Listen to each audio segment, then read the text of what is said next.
They taught you that love means sacrifice, that your needs come second, that questioning them is betrayal. But here's what they never told you. The greatest act of rebellion against a narcissistic parent isn't confrontation. It's something far more dangerous. It's becoming whole without them. Picture this. You're 32 years old, successful career, nice apartment. Every Sunday the phone rings. Your mother's voice. After everything I've done for you. Your chest tightens. Your hands shake. You're 8 years old again, apologizing for existing. You hang up feeling empty, guilty, broken. Sound familiar? What if I told you that healing doesn't come from therapy or confrontation or even going no contact? It comes from understanding a concept so powerful, most therapists don't even know it exists. See, narcissistic parents don't just damage your self-esteem, they colonize your mind. Every decision you make, every relationship you form, every dream you chase, it all passes through their filter first. What would mom think? Is dad going to be disappointed? You're not living your life. You're living their projection of your life. And here's the twist. Traditional healing methods? They're playing by the narcissist rules.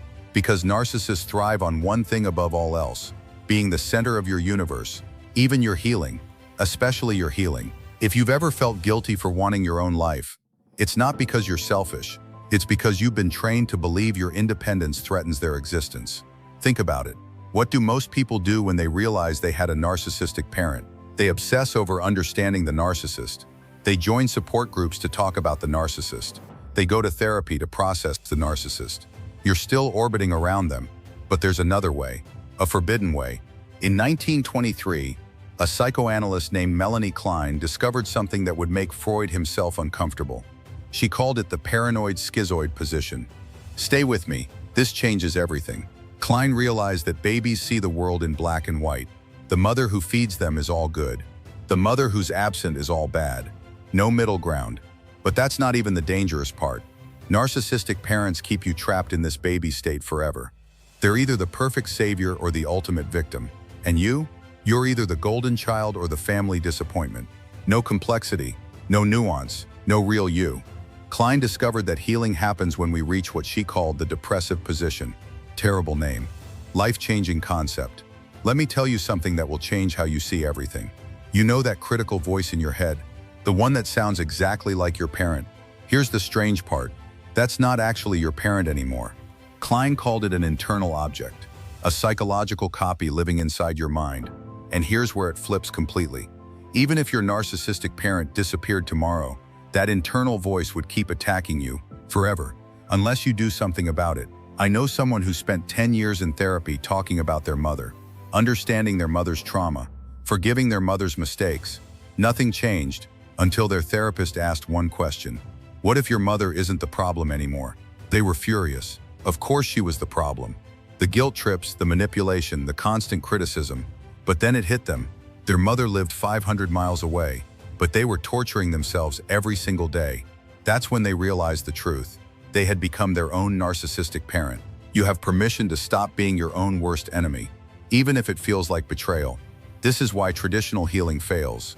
You can't win against a narcissist. You can't love them enough. You can't even set enough boundaries, because the real narcissist isn't out there anymore. They're in here, in your own thoughts, and they're using your voice against you. Every achievement, not good enough. Every relationship, they'll leave when they see the real you. Every moment of joy, you don't deserve this. That's not you talking. That's them, using your mouth. Most people never realize this. They spend their whole lives fighting ghosts. But here's what happens when you do understand it. You stop trying to earn love that was never available. You stop proving your worth to people who can't see it. You stop living as a supporting character in your own story.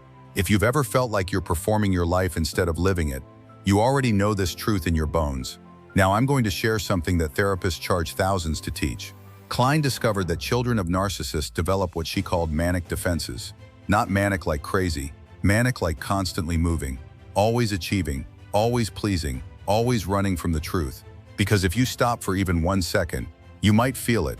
You were never loved for who you are, only for what you provided. But here's the secret that changes everything. You don't need their love anymore. I know your body just tensed up. Good. That's the internal parent panicking. Because Klein's greatest discovery was this. We can create new internal voices. We can literally rewire our mental programming. But not through positive thinking, not through affirmations, through something much more powerful, through grief. To heal from narcissistic abuse, you must mourn the parent you never had, the one who would have seen you, celebrated you, loved you without conditions. That parent never existed, and until you grieve them, you'll search for them everywhere. In partners who can't fill that void, in achievements that never feel like enough, in mirrors that never show someone worthy. Klein also worked with another brilliant mind, Donald Winnicott. He discovered something called the false self, the mask you wear to survive a narcissist's demands. The perfect child, the high achiever, the people pleaser. But underneath, the real you is suffocating. Winnicott said healing means letting the false self die. Sounds terrifying, right? But here's the beautiful part. When the false self dies, the true self can finally breathe. The self that likes what it likes, wants what it wants, dreams its own dreams, not filtered through anyone else's expectations. You're not broken. You're not damaged. You're just wearing someone else's costume, and you have permission to take it off. Even if they taught you that being yourself was dangerous. So how do you actually do this? How do you rewire decades of programming? First, you stop trying to fix your relationship with your parent. That relationship is already over. It was over before it began. Instead, you heal your relationship with their voice in your head. When it says you're not enough, you don't argue, you observe. There's my mother's anxiety speaking. There's my father's shame showing up. There's their fear using my voice. You become a scientist studying your own mind. Second, you parent yourself the way you needed. When you succeed, celebrate like a good parent would. When you fail, comfort yourself with real compassion. When you're scared, protect yourself fiercely. You have the right to give yourself the love you deserved all along. Third, you accept the uncomfortable truth. Your parent was both good and bad.